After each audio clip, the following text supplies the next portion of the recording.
Hello everyone, welcome back to your channel. आज मैं आपको बताऊंगी मॉक एनालिसिस कैसे करते हैं। ठीक, मैंने अभी फिलहाल आईबीपीएस बीओ फ्री का दे रखा है मॉक। तो वो हम बता देते हैं इसको कैसे। ये दे रखा है, इसको देखो मेरे मार्क्स 55 होते हैं। ठीक है, खत्म 56 का ही है। इसको सॉल्यूशन देखेंगे। लाइक पहले रीजनिंग, तो रीजनिंग में देखो क्या कौन सा अपन ने रॉन्ग किया। सबसे पहले अपन को ये देखना है कौन सा रॉन्ग, तो 23 रॉन्ग किया है। तो ये पजल है। और तो ये कुछ नॉर्मल एरर होगा इसमें, एरर किया होगा मैंने। ठीक है, तो ये पजल में कोई प्रॉब्लम नहीं है, मैंने एरर की होगी। और ये क्या है,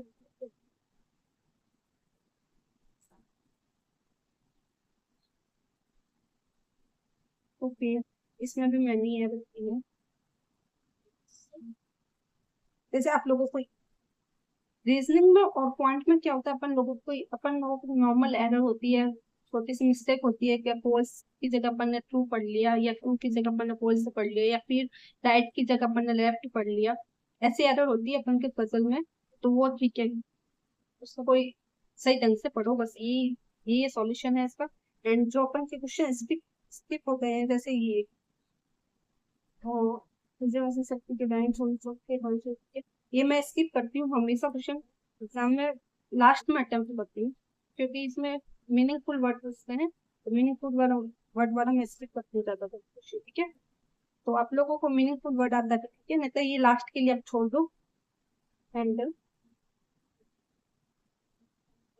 एग्जाम्पल अपन का ये क्वेश्चन रॉन्ग हो गया है ना, तो आपको यहाँ से अपन का टाइम, ये टाइम खत्म हो गया था इसका।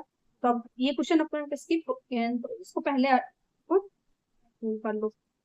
जब ये मॉक सबमिट हो जाए ना, उसके बाद में जो पहले सबसे पहले आप क्या करोगे, जो आपके रॉन्ग हुए हैं उसका एनालिसिस करो कि क्या रॉन्ग किया आप लोगों ने। ठीक है, अगर माइनर से मिस्टेक है तो ओके। अगर आपको लग रहा है कि हाँ मैंने ही गलती कर दी, या फिर फिर पता है गलती होगी, तो ठीक है, छोड़ो उसको। अगर आपको को नहीं पता कि मैंने क्यों गलती की है, या फिर आप कॉन्सेप्ट नहीं पता उसका, तो आप कॉन्सेप्ट लिख लो उसको। मैं बताऊंगी कहाँ कैसे लिखना है। ठीक है, आप कॉन्सेप्ट लिख लो उसका। एक देखो, पहले बता देती हूँ इसको। देखो फॉर एग्जाम्पल, देखो ये देखो मॉक एनालिसिस मैंने बना रखा है, करंट अफेयर का बना रखा है। नोट्स, ये नोट्स है ना, नोट्स में जाओ, सब कुछ इसमें लिखा होगा। लिख लो।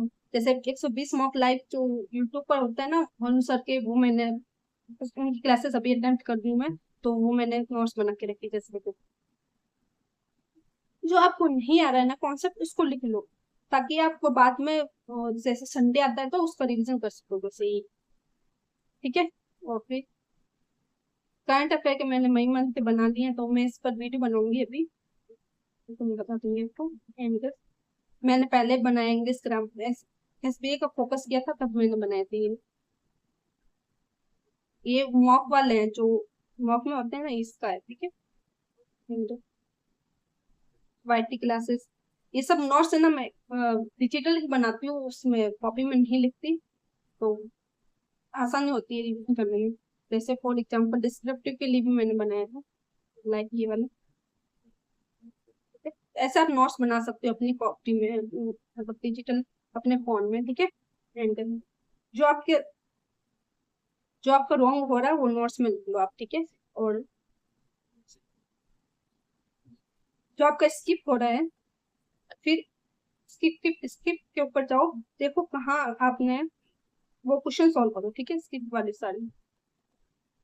ठीक है, और फिर राइट वाले क्वेश्चन होते हैं, जैसे आप लोगों ने राइट कर लिए हैं, तो उसमें देखो आपको लोग कितना टाइम लग रहा है। फॉर एग्जाम्पल अपन ने ये क्वेश्चन किया है, और ठीक है 39 सेकेंड, हाँ ये सही है अपन का।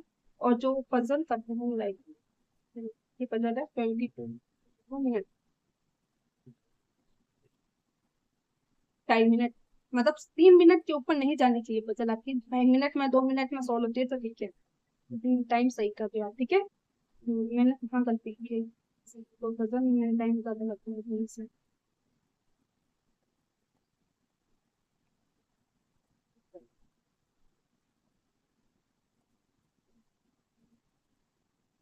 कि 3 मिनट ये भी सही है। ये रिकॉर्डिंग डिकोडिंग 23 सेकेंड। और जो मिसलेनियस क्वेश्चन होते हैं उसमें 20 से 30 मिनट्स 30 सेकेंड्स ही लगनी चाहिए, इससे ज्यादा नहीं लगनी चाहिए, ठीक है। ट्राई करो 20 से 30 सेकेंड करने का, और बजल का टाइम करो आप 2 से 3 मिनट में बजल होनी चाहिए, ठीक है। अगर टाइम ज्यादा लग रहा है तो उसके हिसाब से आप प्रैक्टिस करो। एंड रीजनिंग के लिए इतना ही है।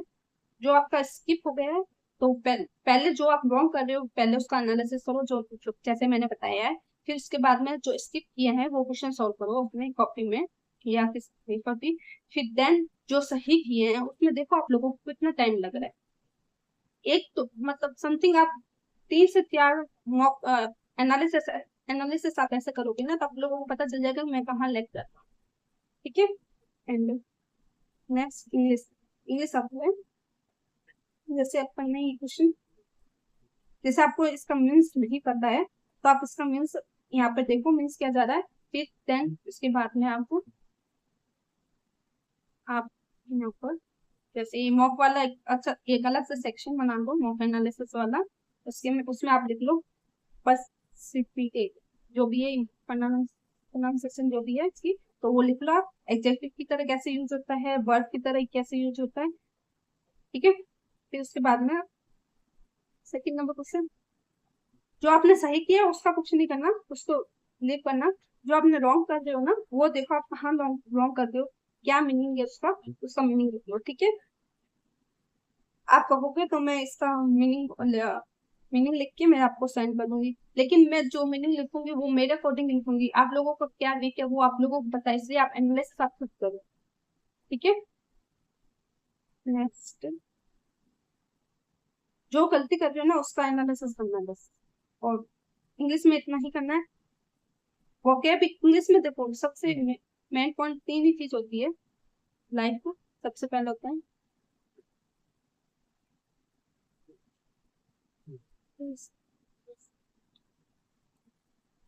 इंग्लिश में 3 चीजों पर फोकस करना होता है। पहला वोकैब, देन ग्रामर,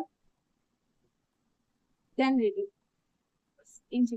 वोकैब में भी आपको वोकैब सारी नहीं याद करनी, आपको बस मीन समझना है ये नेगेटिव जा रहा है या पॉजिटिव जा रहा है बस, ठीक है।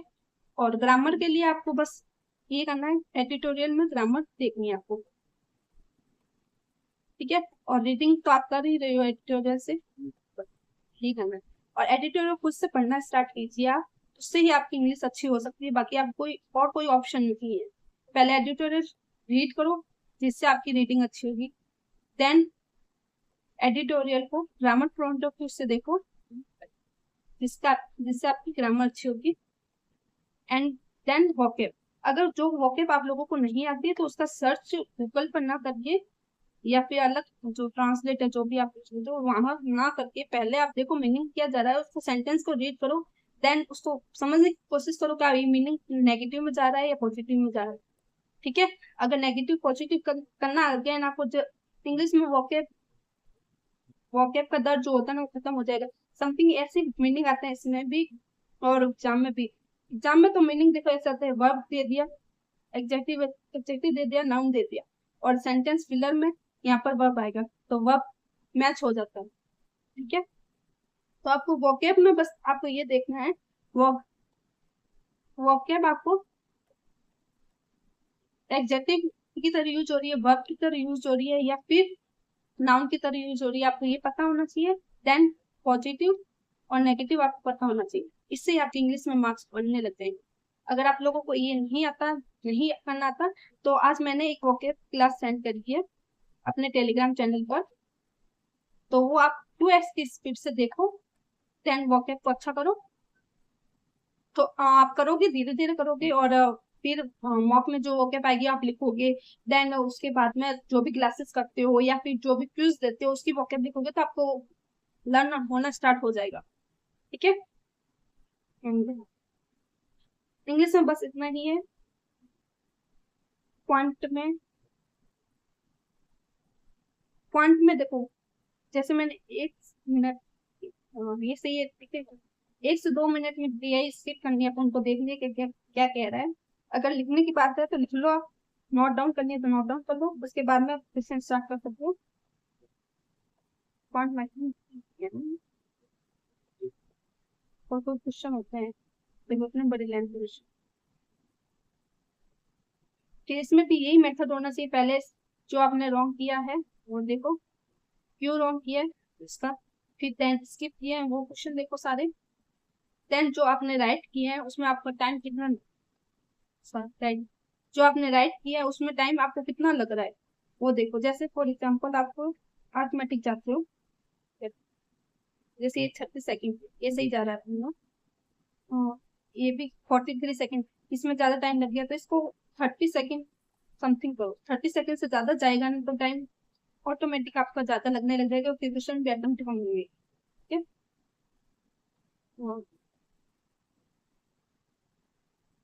ये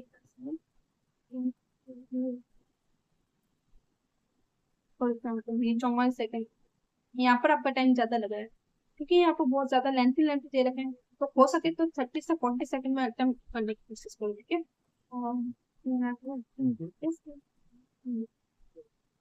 आई थिंक मतलब मैंने किया ही नहीं किसी।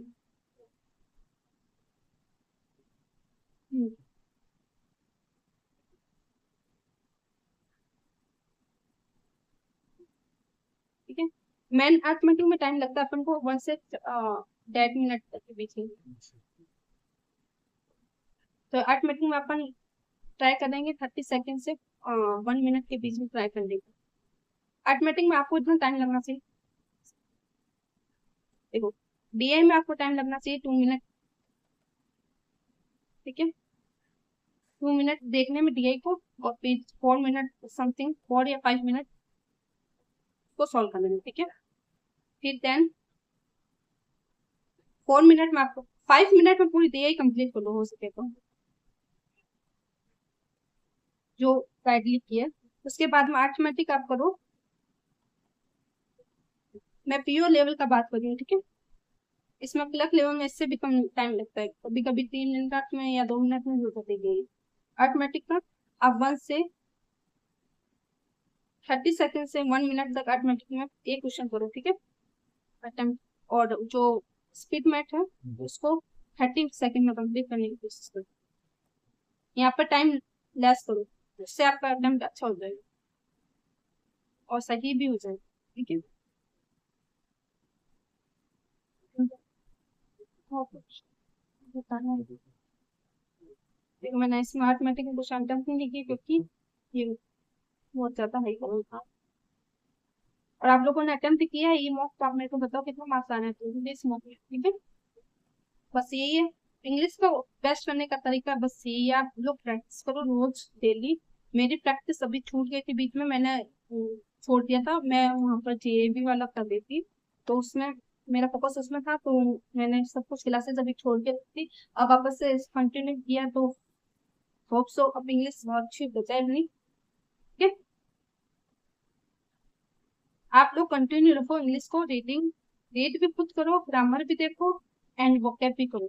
ठीक है, इससे डेली करोगे ना आपकी इंग्लिश ऐसी अच्छी हो जाएगी। एंड जो क्वांट का है, क्वांट पे क्वेश्चन कम टाइम में सॉल्व करने की ट्राई करो, टाइम कम लगना चाहिए। अर्थमेटिक का टाइम लेस करो, अर्थमेटिक में ज्यादा टाइम लगता है, और स्पीड मैथ में भी आप लोगों को ज्यादा टाइम लगता है, तो उसमें कम करने की कोशिश करो। एंड डीआई में भी, इससे आपके मार्क्स अटेम्प्ट कम होते हैं, इसी वजह से आपके मार्क्स कम आ रहे हैं। ठीक है, और कुछ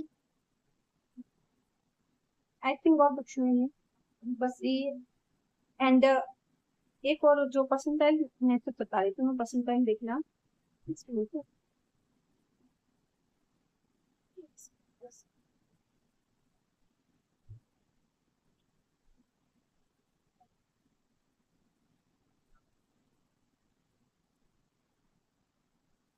1302 रैंक है, ये 96% है। यहाँ पर परसेंटाइज 96%, तो 90 से ऊपर जाना चाहिए आपको परसेंटाइज, बस ये ट्राई करो 90 से ऊपर चाहिए, ठीक है। हाँ,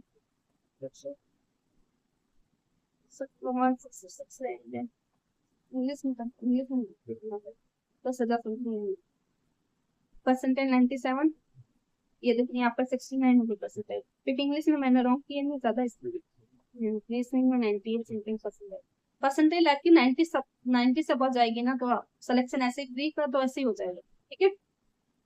बस बाकी और कोई डाउट हो रिगार्डिंग मॉक कैसे अटेम्प्ट करें तो आप मेरे को बताना कमेंट सेक्शन में।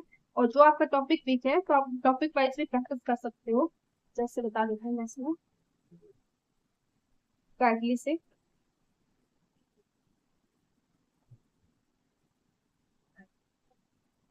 पीडीएफ कोर्स देखो टॉपिक वाइज, यहाँ पर आप लिख सकते हो टॉपिक वाइज प्रैक्टिस करने के लिए, ठीक है। कौन सा टॉपिक वीक है वो आप कैटेगरी वाइज चूज करके सेट कर सकते हो, ठीक है। पहले टॉपिक वाइज देखो, टॉपिक वाइज तो कैसे करना है, पहले आपका टॉपिक पता होना चाहिए, आपका टॉपिक कौन सा वीक है, ओके। वीक देख लिया, आपको पता चल गया मेरा वीक टॉपिक ये है, तो उसके बाद में अगर आपके पास नोट्स बने हुए हैं आपके हैंड के, तो नोट्स रिविजन करो, ठीक है। नोट्स रिविजन करने के बाद में इस टॉपिक वाइज बंडल पीडीएफ में जाओ आप, देन उस टॉपिक को लिखो, सर्च करो, देन अटेम्प्ट करो, ठीक है। ये एक तो ये तरीका आपका। एंड अगर आपका नोट्स नहीं बने हुए, नहीं बनाते हो, तो आप सर की जो भी टीचर्स को फॉलो करते हो उनकी पीडीएफ होगी आपके पास में, पीडीएफ में देखो नोट्स, एक बार रिवीजन कर लो नोट्स के, उसके बाद में अगर उस पीडीएफ के क्वेश्चन है तो क्वेश्चन सॉल्व कर लो, ठीक है। रिसोर्स है बता रही हूँ, जो आपका सर का पीडीएफ हो वो सॉल्व कर सकते हो आप, ठीक है। और अगर अफोर्ड कर सकते हो सर की पीडीएफ, देखो सर अपने हिसाब से बनाते हैं तो वो आप लोगों को आता है। I think sir PDF solve करना is not is big issue, जो टीचर्स की पीडीएफ होती है वो आप सॉल्व कर सकते हो और कर भी लेते हो, क्योंकि उनका लॉजिक और आपका लॉजिक दोनों का सेम मैच कर जाता है, तो आप क्वेश्चन कर सकते हो। लेकिन अलग जो जो गाइडली वाले हैं या कोई अदर प्लेटफॉर्म है, स्मार्ट की हो गया वैसे, तो उनका कंटेंट अलग होता है, उनका माइंडसेट अलग होता है, वो क्वेश्चन सॉल्व करोगे तो जो सर के क्वेश्चन है, जो ये कंटेंट राइटिंग क्वेश्चन है, ये दोनों मैच करके ही आपके मार्क्स आ सकते हैं। एक ही माइंडसेट से काम मत करो, एक ही माइंडसेट यूज मत करो, अलग अलग अलग अलग कंटेंट यूज करो, ठीक है। मैं तो ये रिकमेंड करूंगी गाइडली का ले लो, बेस्ट है। उसमें कुछ क्वेश्चन में एरर होता है, आई नो दैट क्वेश्चन में एरर है, बट वो क्वेश्चन का सॉल्यूशन देख लो। अगर सॉल्यूशन नहीं समझ में आ रहा है, लग रहा है आप लोगों को डाउट है, तो आप मेरे टेलीग्राम चैनल पर उस क्वेश्चन को पोस्ट कर दो, ठीक है। उसके बाद में मेरे को टैग कर देना, तो मैं देख लूंगी, अगर क्वेश्चन में एरर होगा तो वो मैं बता दूंगी आपको एरर है इसमें, और नहीं होगा तो तुम्हें आप देख लेना, और कुछ बताना। Thank you so much. मैंने अपने नोट्स भी बता दिए हैं आप लोगों को, वैसे आप वैसे ही आप नोट्स बना सकते हो, नहीं तो आप कॉपी में भी बना सकते हो, जो आपको सही लगे वैसे बना लेना। एंड अभी मैं देख रही हूँ मई मंथ का आरबी कॉर्नर अपलोड करने का सोच रही हूँ, देखते हैं। और और कौन से क्वेश्चन में डाउट है आप लोगों को, क्या टॉपिक में डाउट है, आप कमेंट सेक्शन में बता सकते हो। टिल देन बाय बाय, पढ़ते रहिए, thank you so much, bye.